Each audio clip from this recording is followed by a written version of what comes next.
I'm pretty excited to talk about this. I think it's a good subject. In the end, I think will be something people are gonna be like, oh yeah, that makes sense. I'm Yeah. excited about the topic a lot. So speaking about electric cars and the idea, are electric cars going to be the demise of service departments? Fair question. And so when you go down this path, we did a survey on LinkedIn, just trying to kind of understand where you were at and what you were thinking. And so the question that we asked is, will you be the owner of an electric vehicle in the near future? Now, 42% of you said yes, and 55% said no.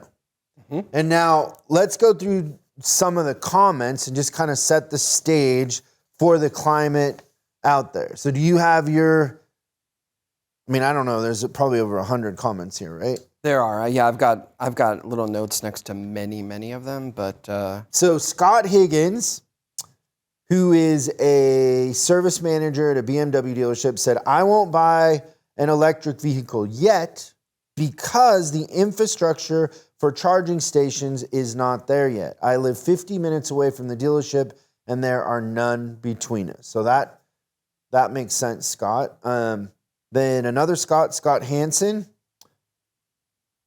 The power grid in this country has enough of a job powering what is already in use. Guarantee the more electric cars going on it, the bigger the strain, and the cost of electricity is going to go through the roof. Those aren't my favorites, but those are those are pretty accurate to what the rest of them are, right? Yeah, there was definitely a lot of infrastructure things about. I liked, it wasn't an answer to the question, but I also thought that there were things that I hadn't really thought about before. Was same page, Danny Fulton just asked some really good questions, like thinking about it just in general with EVs. What's the longevity of them?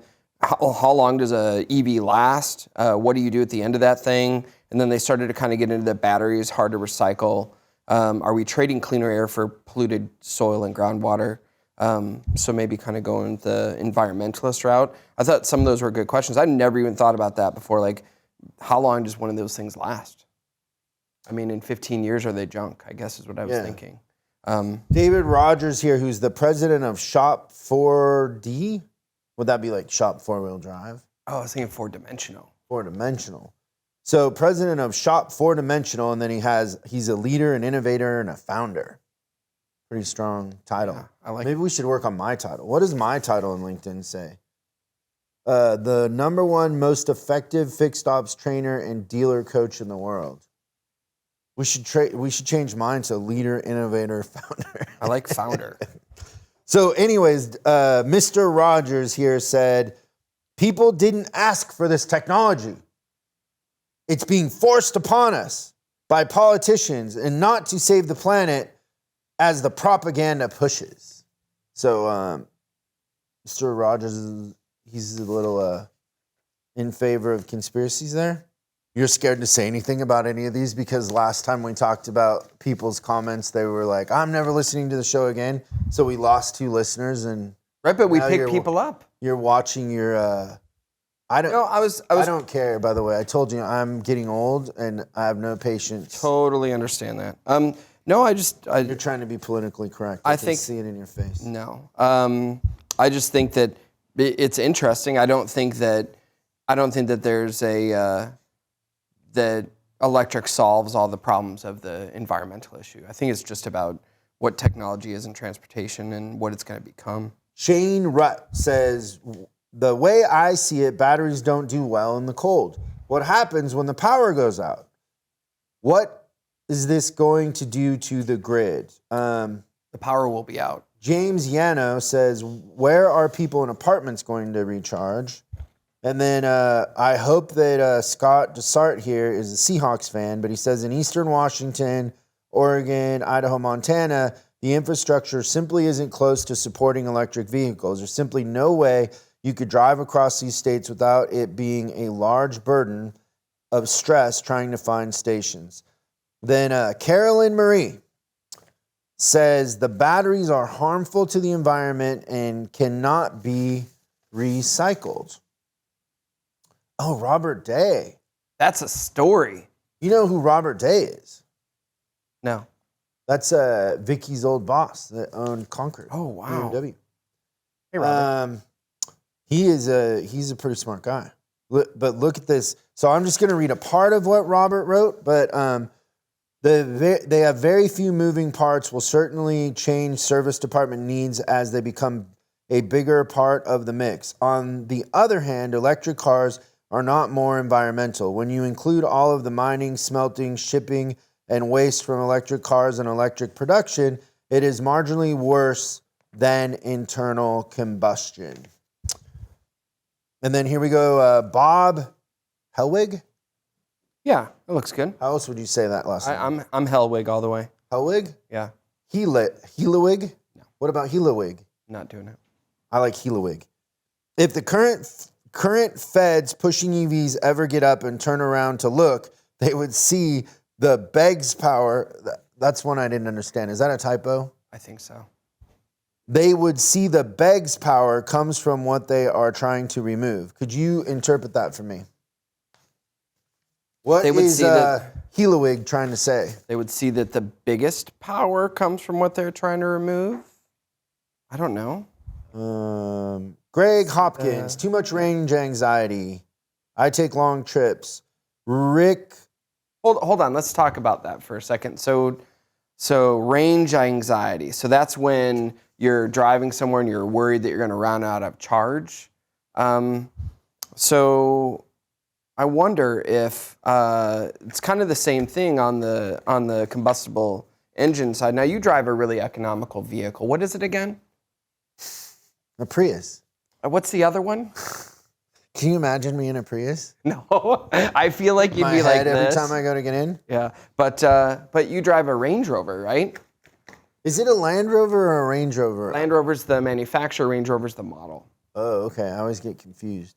But you drive a Range Rover, super economic Key says Range Rover on it. Right. But it's a Land Rover is the manufacturer.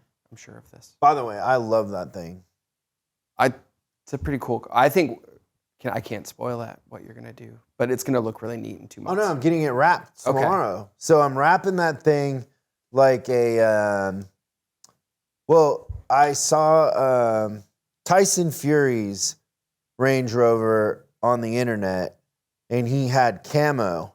Nice. And so I'm doing the same idea, but I'm doing it in blue camo, and then I'm powder coating the wheels black. But I'll have that back by Monday. I'm pretty excited. Yeah, about that. It's super creative. It's going to look really cool because the interior is like chocolate. So the chocolate with the blue. You know, I'm just trying to fit in and look like everybody else. Right, and you do that a lot. But conforming to. But the truth is that Range Rover's never seen a gas pump it didn't like. Yeah, so that's what's interesting when you talk about range anxiety is when I filled that thing up. Well, the first couple of times I went to fill it up, when I got it, I couldn't fill it up because the pumps shut off before I could fill it because they have they go to $75 and then they shut off here. Why do they do that? I think that's a credit card limit. That's happened to me before too. It only happens at certain gas stations around me. But I found a gas station where that doesn't happen and I filled it up. So it was completely full, tippy-topped. And I get in and the little trip computer says that I have a range of 250 miles now.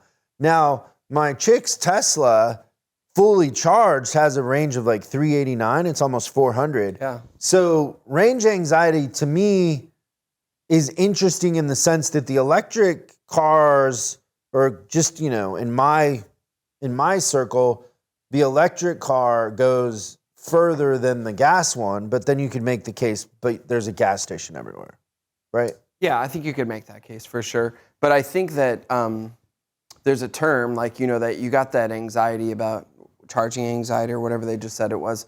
But I think that there's a really good term that the team came up with for what you must have, and it's gas guilt. You're shit because everybody needs to understand that Christian has a Tesla. Christian was the pioneer of people here getting Teslas in the sense you were the first one. Yeah, and I think that And so now the snobbery is coming out, like, oh, he's better for the environment than me. And so what are you calling me? A gas what? you have gas guilt. Gas guilt. Yeah. The other thing that I want to tell you is that I don't care how many dolphins I kill, I love straws. I also love straws. So not only do I not have guilt about gas, I love straws. Yeah. And not the paper straws, right? no, the paper straws feel weird in your mouth. Well, I just think that it doesn't make sense. And it's funny. I was just having this conversation with my 9-year-old. My 9-year-old, amazing that he came up with this deduction. We were talking about straws over the weekend, and I'm like, because he lives in Florida, so I'm in Florida, and we go to a place, and I get a plastic straw. And I'm like, man, I love the straws in Florida. And I'm like, he's like, oh, that's right, you have those paper ones. He's like, why would someone make a straw out of something that can't get wet? The other thing that I love here in California, and I have a friend that when you go somewhere with them that's going to involve beverages or food, they have like this case, and you're like, what are we playing, pool? Like, you think they have a pool cue? Right. They have metal straws they carry with them. So they're reusable metal straws in a case that they like clean at home and then bring. And that's a great, like, it's really great that there's people like that out there. It's so funny. But that's not me. No. Okay, now we both had the same favorite comment on here, which was from Daniel Buss. Daniel, you win the best comment for anybody. Yeah, that was so great. Unless they make one with a V8, absolutely not. I loved it. He had a couple of ha-has. Yeah, he was great. Thank you for that, Daniel. Scott Waddle, we own 2 EVs and do multiple $1,000 repairs regularly. And then there were a couple of comments in here that had to do with the cost of repairing EVs. And let me get to those. Okay, so Kim Staw said in Norway we have EV sales of 80%.